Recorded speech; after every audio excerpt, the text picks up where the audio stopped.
Anderson here on Hazeltine Field, and football is back. The Eagles kick off their season. It will be a preseason game on August 24th, and today I get a chance to speak with quarterback Matthew Romero and his O-line. Training camp's been good. We've been getting a lot of good work in. I just want to throw with my receivers more so I could get timing down and stuff. I've just been working on accuracy because I want to complete more passes, score more touchdowns. I practiced with some of the old seniors that graduated a few years ago, mainly Duncan Papali and Dylan Radke, just to get better on my skills and maybe bring myself up to the next level again. Getting stronger and bigger in the weight room, because that's something I really wanted to improve. So I was able to put on like 30 pounds. I grew 2 inches since last season, so it was good. Right now I'm 6'3", I weigh about 260.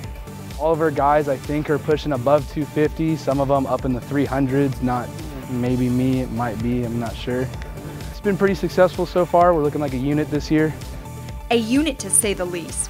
This O-line is looking large and strong for the upcoming season.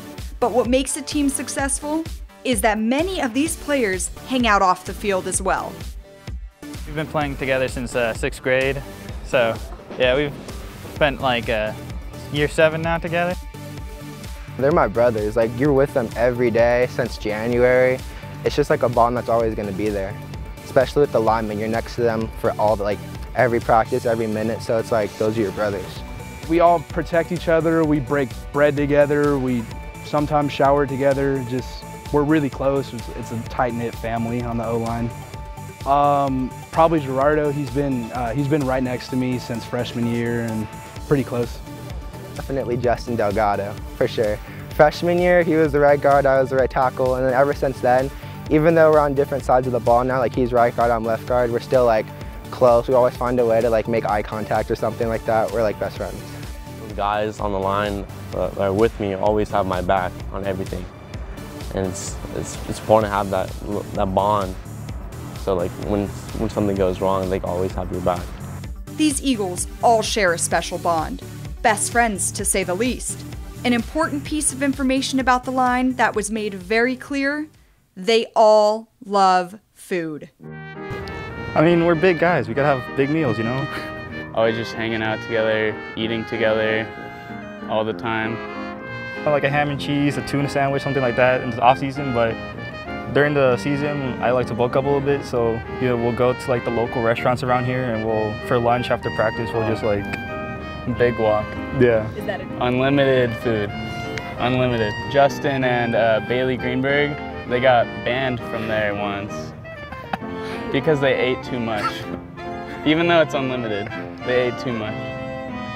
We get hungry during practice, so sometimes we'll have the fanny pack, and then Justin has Skittles in his fanny pack, so whenever he feels like getting beast mode, he'll have some Skittles. I'll probably put a different candy, maybe some Jolly Ranchers or something like that. Just depends what I'm feeling on that day. Skittles is definitely a good choice. Yeah. You don't want anything that melts. But we do trade-offs and stuff. It's I'll give you a Jolly Rancher if you give me a Skittle or something like that. Maybe 2, it depends. Right. I don't know if it's a fair trade though. If I get my flavor, probably. I'd go for Starburst. Ooh, good one. And then the trade-off, I was told, is also in the game plan too. So we got Starburst here. I think I'm gonna have to follow Starburst. Oh, maybe do tropical flavor and Yeah. You gotta have different flavors, everyone's gotta be happy here. Or maybe gummies, like gummy bears, gummy worm. I mean, we gotta stay big to protect Matthew. Gotta get strong, big. Someone's gotta do it, Great reason to eat a lot and work out just as much. The O-line's #1 goal is to protect the quarterback, but that isn't their only goal. Each of these players also have to balance schoolwork during the season to stay eligible. You gotta put in the schoolwork, but you also gotta come out here in the blazing heat and put in the hours here and then go home and put more work in for school. But I mean, I really love this sport, and a lot of the other guys love this sport, so I think we're willing to make that sacrifice. School's never been too difficult for me, so it kind of just goes easy, and most of the classes here don't give too much homework, and I kind of like being at school. It's just fun for me, and then football is just fun all the time, so it's easy. You have to be responsible with your schoolwork and stuff like that, because with school you have to maintain your grades and stuff like that to be able to be eligible to play. Then you also have the commitment to football practices, like film and stuff like that. So you have to be like really good with your time. But if you're committed, you find a way to get through it. Being a student athlete are for the strong, motivated, and determined individuals whom are always up for a challenge. When I asked what they are most excited for this upcoming season, many had a particular school they are hoping to beat. I'm excited for mainly the Culver City game because the past 2 years they beat us. Last year on our field because that's Coach Shev's alma mater. So we gotta beat them. I'm most excited for actually our Peninsula game because that was our rival. We're our grade's rival freshman year, and they were the one team that we lost to. So it's going to be nice to kind of get a redemption on that. Probably the Peninsula game. That was our freshman year. We were going in an undefeated season, and that game was just a train wreck. We lost it 10-8, and it's just haunted our entire class ever since. And this is the first time I actually get to play him at a varsity level, so we're happy about that. Excited. The bond everyone shares is held together by the legend, head coach Steve Shevlin. So it was only fitting to ask these players to describe Coach in one word. Ready, set, go. Amazing. Ecstatic, energetic. Fired up, loves the game. Yeah. Oh, he's awesome. He keeps us like enthusiastic. Like his enthusiasm is awesome. Like there's never a practice where everyone's like down. He's just like ready to go. He'll talk about waking up like an hour or something at dawn, be like for a morning practice. He's just always hyped and ready to go. Always happy, always a good mood, always ready to go.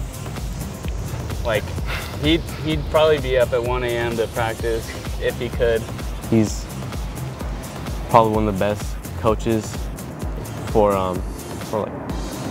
bringing up players and their talents and really showing how a player could get through difficult situations and excel throughout their 4 years at the high school. God, that's his contact in my phone.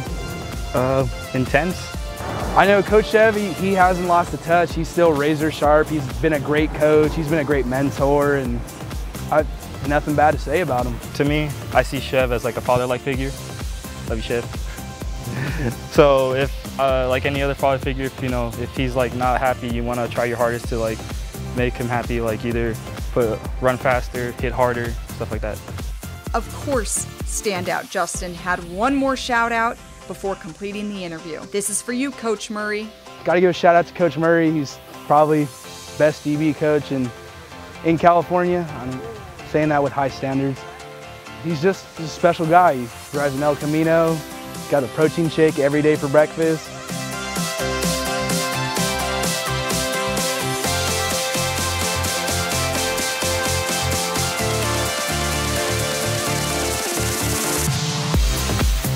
After getting to know the O-line a little more today, a few things I can confirm. They love to eat, it is a brotherhood, but most importantly, they are all excited for the 2018 football season. Reporting for El Segundo TV, I'm Tolly Anderson.